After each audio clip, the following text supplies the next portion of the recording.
So, I heard you're looking for a go-to source for entertainment. Wait for it. Gaming? Wait for it. Anime? Plus Ultra! Mr. Eric Almighty and Phil the Filipino? Yeah, they've got you covered. And all you gotta do is... wait for it.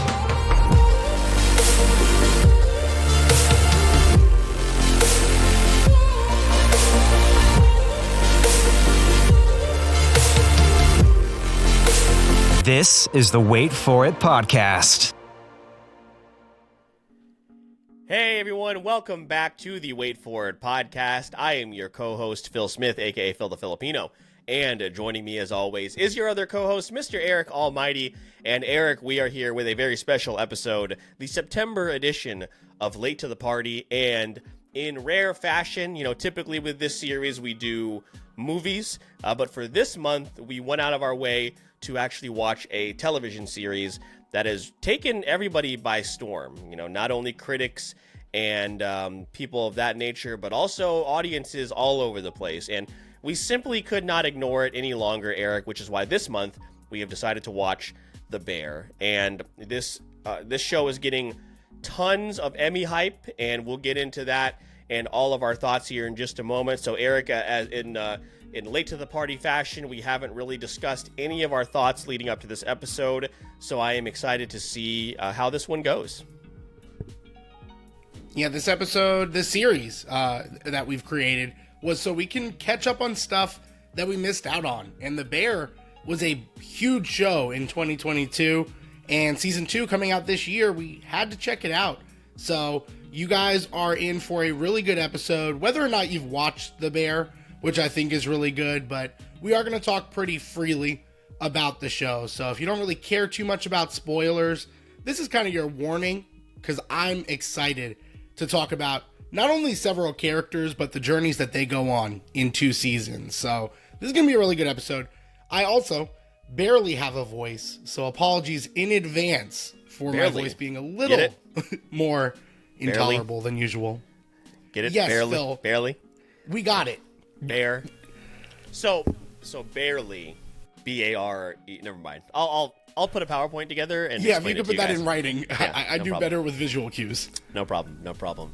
Yes, as I mentioned, we have not discussed any of this show with each other leading into this episode, so all of that is going to is going to happen right here for your listening and viewing pleasure, depending on where you are checking us out for this episode. Want to welcome in any of you brand new listeners that are listening to the podcast for the first time. Perhaps we met you at Ocala Comic Con. Thank you so much for giving the podcast a shot. If you're not necessarily interested in hearing about this particular show, make sure you stick around to the very end of the episode. I'll let you know where you can find all the rest of our content. Regardless, you're going to have a great time. We can promise you that.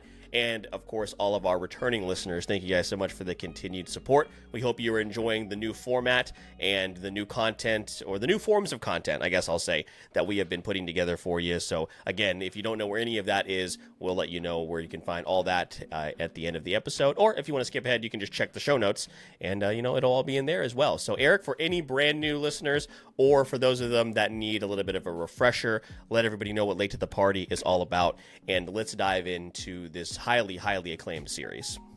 Yep, so Late to the Party is where we were inspired by our desire to catch up on some of the biggest films and other media and pop culture that we've missed over the years. And for this episode, we talk about The Bear, which is a series on FX. Again, came out in 2022, heavily an Emmy favorite like every year it's been out. And it's been the talk of the town, especially in the town of Chicago, which is where the series is based. So, Phil, let's jump into it and let's talk about The Bear. What was your experience with it? I saw a lot of clips and a lot of talks from movie influencers that I follow, and that's how I became aware of it. I was surprised that you knew about it. So let us know a little bit about how you found out about the series. The main way that I knew about The Bear is because I'm always keeping up with Emmy season to kind of see where my shows are going to place. The big one obviously being Ted Lasso. And I remember last year this show popping up called The Bear, and that I didn't really know anything about, but I knew everybody was buzzing about it. You saw a lot of it on social media, And then when the Emmy nominations came out, a lot of people talking about that, and then seeing on like Twitter a lot of celebrities asking to be on the show in like season 2, which I was like, what is this show? And this is a genre, when I'll say, like, when it comes to cooking and restaurants, it's not really something that I usually watch, whether it be reality television or dramatized television, which is what The Bear is.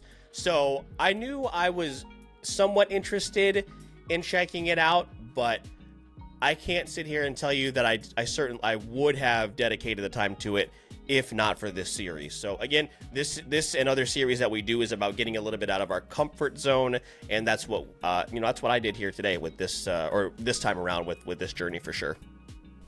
Well, I know what type of episode we're in for, because that is a bad take. This show is really, really good. That I didn't want to watch it? How's that a bad take? Yeah, it's a really bad take. This show is really great. I would recommend it to so many people. Not just if you're in the service industry, but especially if you've been in the service industry. So I know your fingers are just like, uncalloused. You folded clothes a lot in your younger days. You don't really know what it's like for the grind. Don't talk to me industry. Like I didn't work in retail for 10 years. I'm sorry you had to talk to customers. How difficult was that? Sorry that you had to get your food sent back and have your feelings hurt. I apologize. Listen, well, it makes a lot of sense, though, that we are going to have different reactions to this show, because I definitely related with it on several fronts outside of the service industry, but specifically because, again, it does deal with a lot of that. Specifically, an episode that we'll talk about in season 1 pretty openly. Again, you've been warned that we're going to speak freely on the show. An episode specifically in season 1 that I would say is one of the best episodes I've seen in television. Not like a top 10 or anything, but it's one that's going to stick with me. Like, I'm going to always remember that. So I'm excited to get into the nitty gritty here. Again, it's okay that you like the show, I guess. I think it's a phenomenal series, and I can't wait for the next season. Sounds like you might not be watching the next season, which is, again, crazy to me. But with that being said, Phil, what were some of the things that you liked about the series? And we'll kind of start there before we get into your bad taste takes. Oh, man, this is going to be fun. Well, here's what I'll say. I 100% understand, while watching through this series, why it is so popular. Even not, again, like you said, not even just amongst only service workers. There are incredible performances in this. Obviously, everyone knows about Jeremy Allen White and Ayo Edebiri, I believe is how you pronounce her name. But some of my favorites, Eric, in this show, Eben Moss Bachrach, I believe is how you pronounce his name, as Richie, and then Liza Colon Zayas as Tina. Probably my two favorite characters as far as growth and watching them kind of evolve throughout the show. There are definitely some characters that annoy the hell out of me, but the performances in this are top tier. I mean, it's interesting because FX puts together a lot of solid television. I mean, not even obviously talking about Atlanta, which we both really, really love. But remember Nip Tuck? Like back in the day, Nip Tuck was an excellent show. Another genre when it comes to like surgery and stuff like that. That's not something I'm really interested in. But a show, at least in the beginning, towards the end, it kind of tailed off a little bit. But FX puts together some incredible dramatization as far as television goes. So the fact that they are behind this doesn't really surprise me at all. FX, I think, is a network that we probably don't pay enough attention to, honestly. I mean, that's a fair take. And again, we're gonna probably get into this pretty early. The one thing I liked about this show is it grabs your attention in a very short amount of time. Me and Phil have arguments all the time, back and forth, about the quality of TV beyond 30 minutes. And yes, my anime, simple-minded brain can absolutely be at play here. But I think this show is a great example in favor of my argument, which is a 45-minute to hour episode is called for when it's called for and appropriate. But doing it every episode, that's not necessary for like engaging TV. Like, I still felt at the end of each episode that there was a lot more for me to take in, where sometimes with longer shows, I don't feel that way at the end of an episode. That's what makes it kind of bingeable, in my opinion. And I think that's to the Bears' strength. It doesn't really overstay its welcome in either of the seasons, in my opinion. And I really like the developments that you mentioned about the characters. You know, Richie and Tina were fantastic, but all of these characters really have an important role to play, and I really enjoyed that. I also like that our main character, Carmi, is not perfect. Like, he is, if anything, the most fucked up character out of all of them. And he has his own problems and his own shit to deal with. I have a feeling that's the character you don't like. You can just say he sucks. You can just say he's ass. I have a feeling that's the character you don't like, so why don't we go there? You can just say he's a trash person. You can just do that. That kind of covers everything. Again, the performance by Jeremy Allen White is outstanding, and once again, not surprised whatsoever that he is receiving the acclaim that he is receiving for this performance.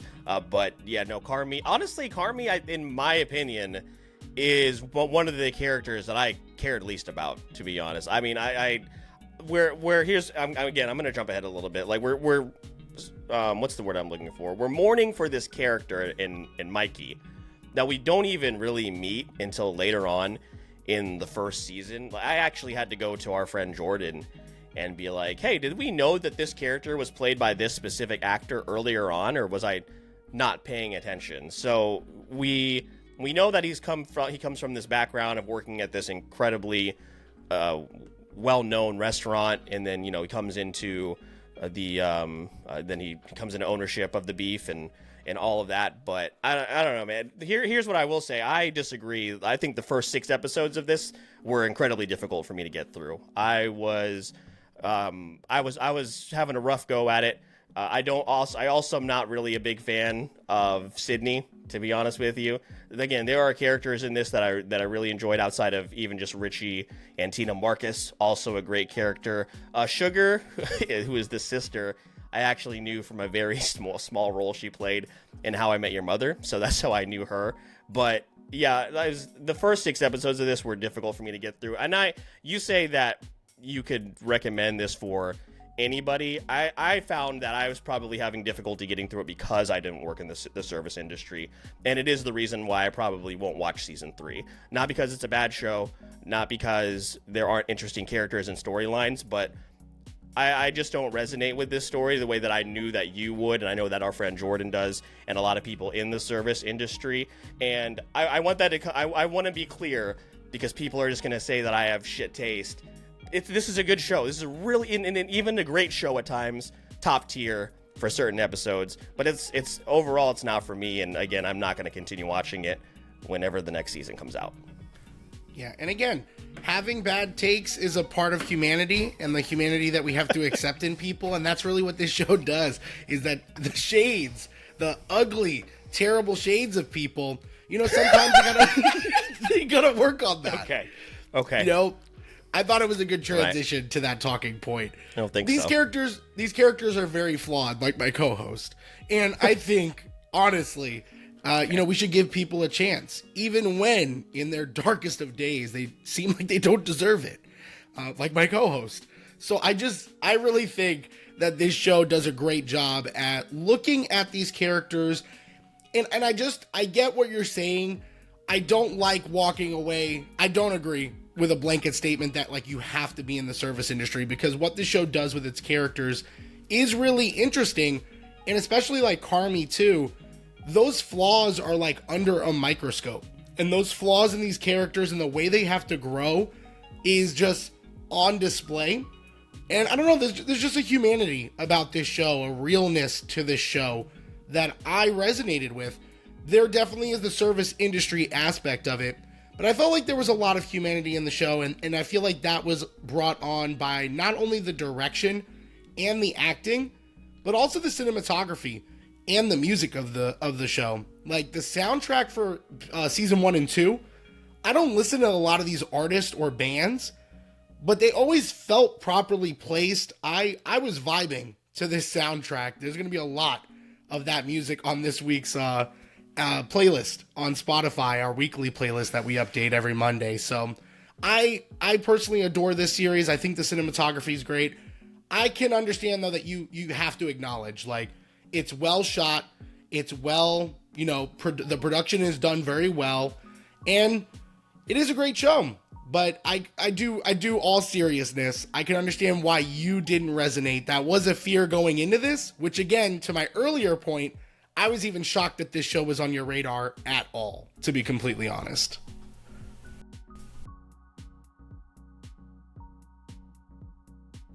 There you go. Just come up. You're so. It wouldn't I'm taking unmute. you aback. You're silent. I kept Lost hitting for unmute. words. I keep hitting unmute for a moment. It wouldn't. Yeah, but I will say it is. I'm trying. I was looking up to see what it had been nominated for. I know Jeremy Allen White won Best Actor for the Golden Globes. I think that was 2020. Oh, that was this year. Yeah, 2023. So yeah, but like you said, music is fantastic. Cinematography is great. I mean, Chicago itself is just kind of a. It's a picturesque town for movies. I mean, obviously, you get a lot of Gotham Knights or Dark Knight vibes from it, obviously, because it's in Chicago. But definitely beautifully shot. Really, really outstanding sound design. And but yeah, it just it didn't hit me like I wanted it to. And you know that I watch, a lot of these, a lot of dramas when it comes to TV shows. And I don't know, man. I really, really wanted to love this, and I knew coming in this was going to be a difficult conversation, but it just something was missing for me. As much as I love those characters that I mentioned, I don't find myself wanting to see what happens to them. I'm not a big fan of turning the mom and pop shop into this chic, fancy restaurant either. I think maybe that's a personal thing because one of them I'm going to be able to afford to eat at, the other one I'm not. So maybe that was the other reason too. Carmi doesn't want me to come into his restaurant, I guess. I'm not good enough. I guess so. I definitely want to stick on season 1 a little bit and then move to season 2, which is fresh on my mind. I actually, as we're recording, finished up the final episodes literally all day today, so I could be on time and on pace for this discussion of The Bear. Season 1, you kind of mentioned the slow burn, and I won't argue that for season 1. You're getting to know this world, you're getting to know these characters. I really liked everybody pretty much from the get-go, and anyone I didn't like, I eventually grew to love. Like, Tina was pissing me off early on in season 1, but then I grew to love her. Richie, especially in season 2. But there are other characters like Neil, for example. And then I can't wait to talk about Pete here at the end of season 2 as another character that deserves some shine. But season 1 ultimately kind of just leads up to episode 7, which is titled Review. And this is the episode that I was kind of calling out, where honestly, one of the better episodes of television because of that slow burn that we built up to it. So episode 7, shit hits the fan. And this is funny because I recently experienced something like this outside of the service industry. So I related with Carmi a lot there. Because like when stuff is going down, sometimes your only reaction is to reactively explode. And like, especially when it's been pent up and there's been a lot of things leading up to that. And I don't know, I related to that experience from a personal level. And then the service industry part enhanced it for me, because that really does happen. Like, not to that degree of like Richie getting stabbed, for example, but the dramatization of it. You never stabbed anybody at Chili's? Not on accident. And the dramatization of it was not that far off, honestly. And I think that's what made that episode feel so special to me. But just as an episode in general, I think the first season does a really good job of the payoff of that kind of explosion and what it does to our characters. And then we kind of resolve it in the finale leading into season 2, which of course is the big decision of changing the restaurant, right? So I was just kind of curious, Phil, you mentioned the first 6 episodes were a little bit difficult for you. How'd you feel going into the last 2 of season 1?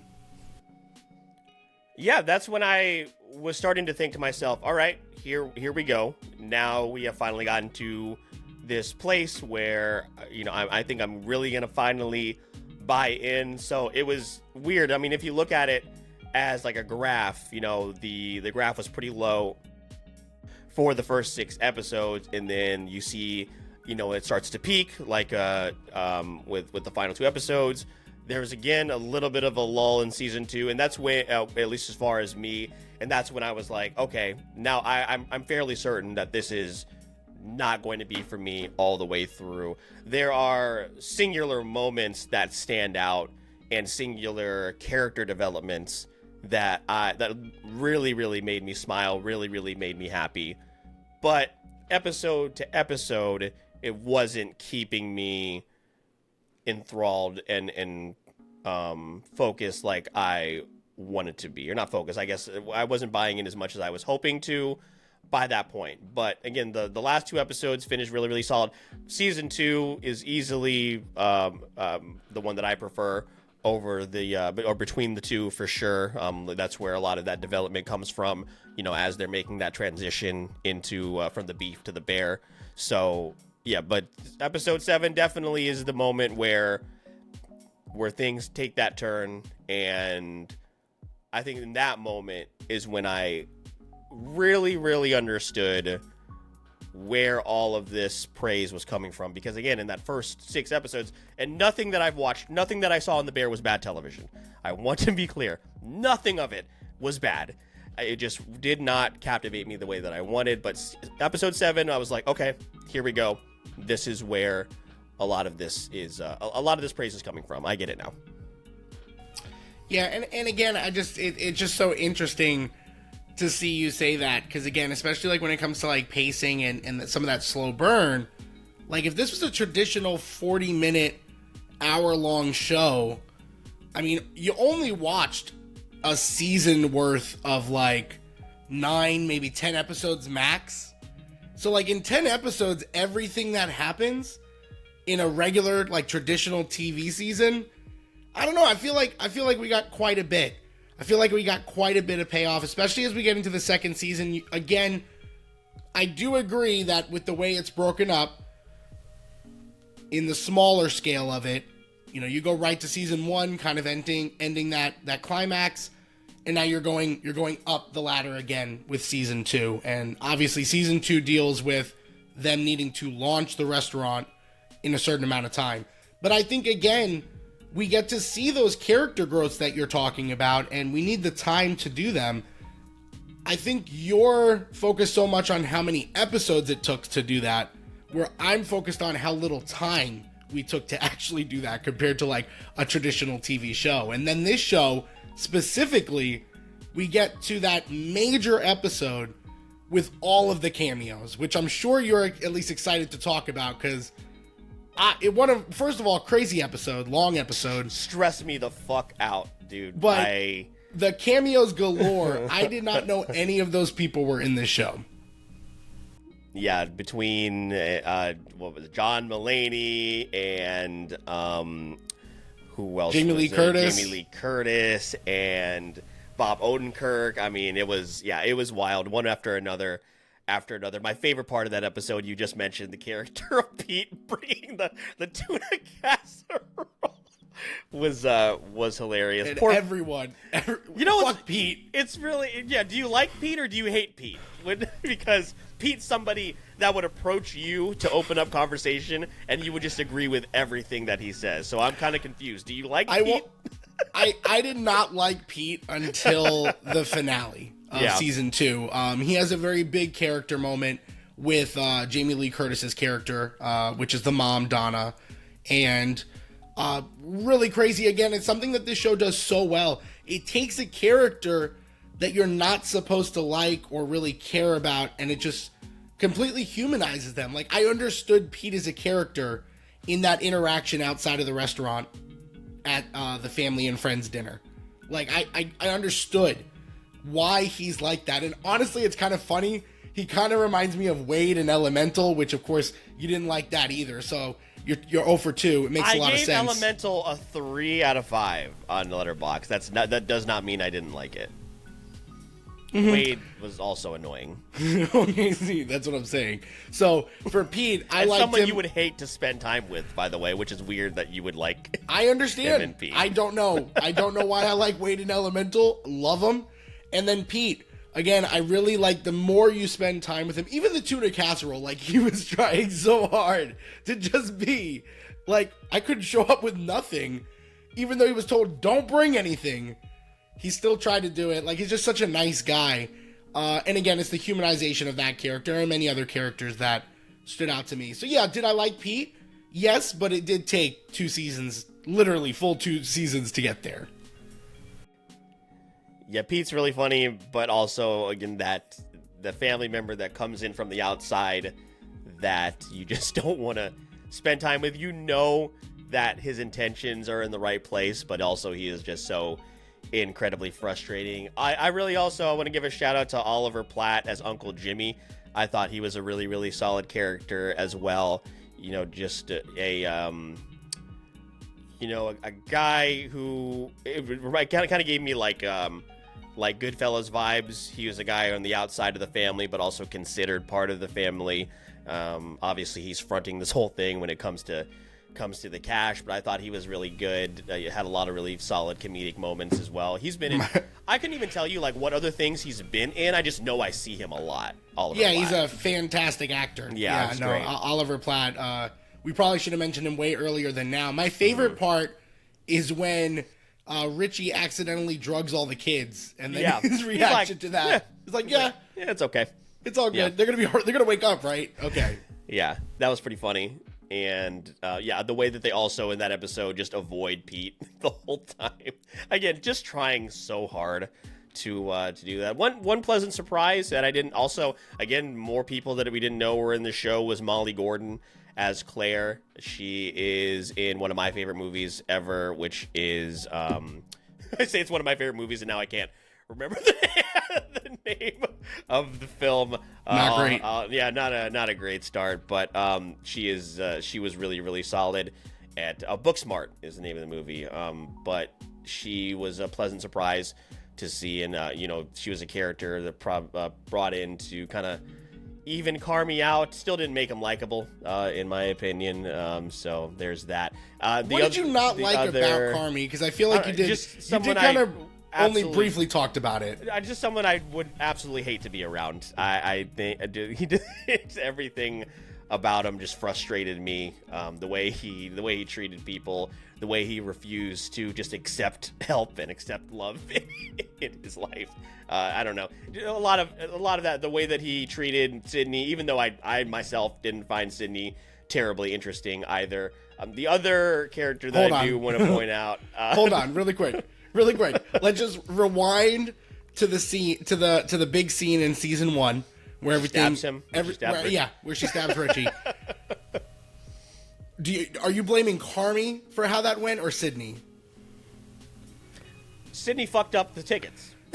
Yeah, and then she fucking left them. Yeah. So I just wanted to make sure. We weren't going down the route that I thought you were, which is like Sydney didn't do anything wrong, because she pissed me off that episode. Honestly, it's probably Pete's fault, but that's besides the point. It probably was Pete's fault. The other character that I really, really loved was Marcus. Really, really sweet. Kind of fell victim to a guy that got a little bit overzealous. He got comfortable. Right, I think he got comfortable with who he thought Carmy really was, and really he's kind of, Carmy I think is a incredibly determined, talented, and what's another word that I'm looking for? I don't know. He's really passionate. There we go, passionate. But he's also an incredibly huge asshole, and I think where he is somewhere in the middle. I think who we see him with when he's with Claire, I think that's portions of it, but also who the person that we see encouraging Sydney, encouraging Tina, encouraging Marcus is also part of him as well. And I think Marcus bought in too much of the encouraging Carmy. They have that moment outside when they are when Marcus is just kind of like broken down. He's sitting out by the dumpster or whatever. They have that moment, So, but Marcus's storyline, and then that other cameo that we didn't even get to with the chef he was working with in Copenhagen. What's his name? He's Adam Warlock. Why did we just talked about him the other day? Poulter. Will Poulter. excellent cameo as well. So, Marcus also deserves some love too. Really, really sweet, and just a guy, but got a little away from it got away from him for a little bit there. But I'm glad to see that he had rebounded by the when it was all said and done. Yeah, and some of my favorite episodes of season 2 were those singular character moments. To your point, actually, the episodes that didn't have Carmi in them, which was kind of funny. I know I'm gonna call it out I'm gonna call it out, but the Marcus episode where he's in, I think, Denmark, and he's Copenhagen, right? Copenhagen, yeah. So that episode was great. I gotta say, I think, other than the finale, which I loved a lot, I love the finale quite a bit. I think the episode with Richie was my favorite episode of season 2. That complete It's my favorite episode. Period. It's my favorite episode. Period. Yeah. I would also probably put it up there. I think it's right under episode 7 in season 1, but it's right above the finale in season 2. Like, those are probably if I had to rank my top 3, Richie would probably fall right there, but also could be swapped at any moment. I love that episode. There's just something charming about this series and the way it handles its character specifically. But I'm personally down for the ride, and it sounds like a lot of people are, Phil. Do you happen to have any of the Rotten Tomatoes or some of the kind of success of this show as far as critics and audiences are concerned? Yeah, I did want to bring up the IMDb ratings because Forks is the highest rated episode at a 9.7. Fishes, which is the family dinner, is a 9.6, and Review is a 9.5. So those are the 3 highest episodes. Oh, so the Forks is the one with Richie. Yep, Forks is the one. Oh, cool. He has the highest rated episode.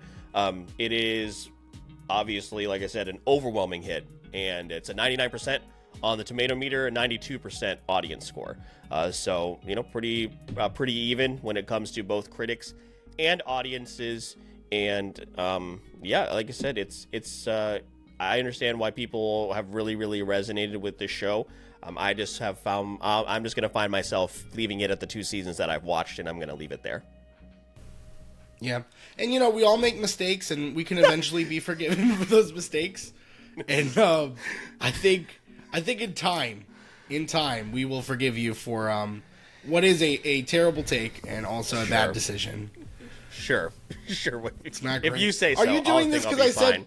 Are you doing this because I said Neo's "Let Me Love You" was better than Mario's? Are you still upset about that? No, I don't understand. Because I had already finished the bear before you made that terrible take last night. So okay. I had already made the decision that I do not want to watch this anymore, which I thoroughly talked to Jordan about, and I was like, I'm not enjoying this the way that I thought I would, and I knew I had to save this conversation for here tonight. So this is what you get for making me watch all those sad fucking international movies. This is what I'm just gonna not enjoy anything. Fucking wait. I can't wait for October when you make me watch The Devil's Butthole in Korean or some shit, whatever the fuck we're watching. I'm letting you know now. We're probably gonna watch it, and you are in for a time. You are in for a time. But then I will make a commitment to try to make the movies in November. Oh wait, I think we still have to do past lives in December. I'll make it really joyous. Maybe there's an international Christmas movie, like an international Santa. Santa's international, right? Yeah, we're gonna watch fucking Krampus or something like that. That's what we're gonna watch. Santa Sleigh. Is that in German? We're still possibly. We should do a Santa Sleigh episode. That's what we should do. We should do a Santa Sleigh watch party. We do have a Discord now, and it does have a watch party voice channel. So if you guys Santa are Sleigh interested in doing that. Coming to you in December. Let us know. Let's do it. I think that'd be fun. But yeah, let's wrap this up, Phil. Again, I do think, though, it is nice that we can both acknowledge some of the real strong points of the show. And the fact that, again, it's no surprise that this is something, we relate to. It's not really in either of our wheelhouses to really go to, like a show we would initially be interested in. But we both had enough of an interest to put it on here. I'm personally glad that we did. I'm going to continue on the show, and I'm excited for what's coming next. But for Late to the Party, I think we still have to decide in the after credits of this episode what we're going to do. So that'll be Have you seen The Devil's Wears Prada? I've only seen clips I watched of it. that today, and it's amazing. Yeah, you gave it a 4.5 on Letterboxd. Yeah, I was it's a shocked. fantastic movie. It is a masterpiece. I mean, listen. God, I love it. Meryl Streep, man, and Anne Hathaway, If and you want Emily me- Blunt. If you want me to watch it, I'll watch it. I've only seen like Actually, bits no, and pieces. Because if you don't enjoy it, I think it'd be bad for the entire group, because everybody in our group chat loves that movie, and if you don't, it's gonna cause issues. Well, I mean, I've never worn Prada, so like I can't really relate to the movie. Do we need to like, we should dress up for the concert tomorrow. And, we'll buy VIP, and then we'll go shopping. It's probably better that we don't have 2 episodes with the word devil in it, so that for that reason, probably we should wait. And is there not a spooky movie that we can watch for Late to the Party next month that we haven't seen? There are a few movies. I mean, I've seen so many horror films in like a good compact 20 to 30 minute block. Yeah. So. Well, no. Yeah. We'll just do how many YouTube videos can we watch on this on this film? Great. Yeah, but I've seen them all, so it's like it's the same thing, as you guys all know. So, all right, well, it's either shout out to Dead Meat James and the Kill Counts for helping me get through many horror films. Really a shame. I think we spent a lot of time talking about The Bear, more than I thought we would, but we had passionate discussion back and forth. And again, your image and your reputation has taken a hit, but not a nosedive. I think you'll recover. I think it's probably best that we end it around here. So if you want to let everyone know where they can find future and past episodes of the Wait For It podcast, I think we will wrap this up and try to save whatever dignity you have left. Well, if you want to ever watch a show that's even better than The Bear, find past episodes of Netflix and Phil right here on the Wait For It podcast. You can find our entire library on Spotify, Apple Podcasts, anywhere you listen to your favorite shows. You can also keep up with us on social media on Twitter. Instagram and TikTok is where we are the most active. And as I mentioned, we also do have a Discord channel that we keep updated pretty much throughout the entire week. And it's a great chance. It's an opportunity to chat with us in real time. And we really appreciate those of you that have been very active in there. Shout out to Vanessa and Josh and our friends Jordan, Joyanne, Philin, everybody like that. So it's been a lot of fun. So that's a great place to interact with us directly, along with, like I said, TikTok and Instagram. And if you find yourself wanting to support our show, head on over again to Apple Podcasts or Spotify. Leave those 5-star reviews. It's a great way to help us out, drives us up those podcast charts. But if you find yourself in a position possibly to maybe support us a little bit more, Eric will let you know how you can do that. Yeah, you can go directly to our Buzzsprout website page and support us there directly, or you can also subscribe to our Patreon, where patrons like Briar and Stefan, we now have 2, pretty cool, that get shout outs, are supporting the show. And we really appreciate that. Over on Patreon, for example, we'll give you access to early access to the episodes like this one you're listening to now, unedited versions of the podcast, and a lot more. We also are really excited for the lineup in October that is coming up. So we're really looking forward to to announce that soon. The next episode that we're doing, Phil, I think Creator Spotlight people will really look forward to. And we do episodes every week now. So if you haven't heard that announcement, this is just a friendly reminder. We have moved to every Wednesday on the podcast, which is great. With all that being said, my name is Mr. Eric Almighty. That is my co-host, Phil the Filipino. And again, we do release new podcast episodes every Wednesday. And we also do bonus content on platforms like TikTok. And all you have to do is wait for it. So, I heard you're looking for a go-to source for entertainment. Wait for it. Gaming?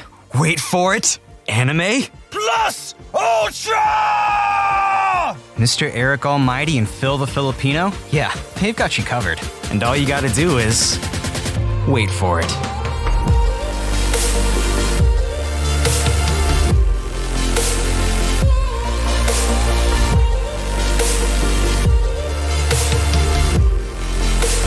This is the Wait For It podcast.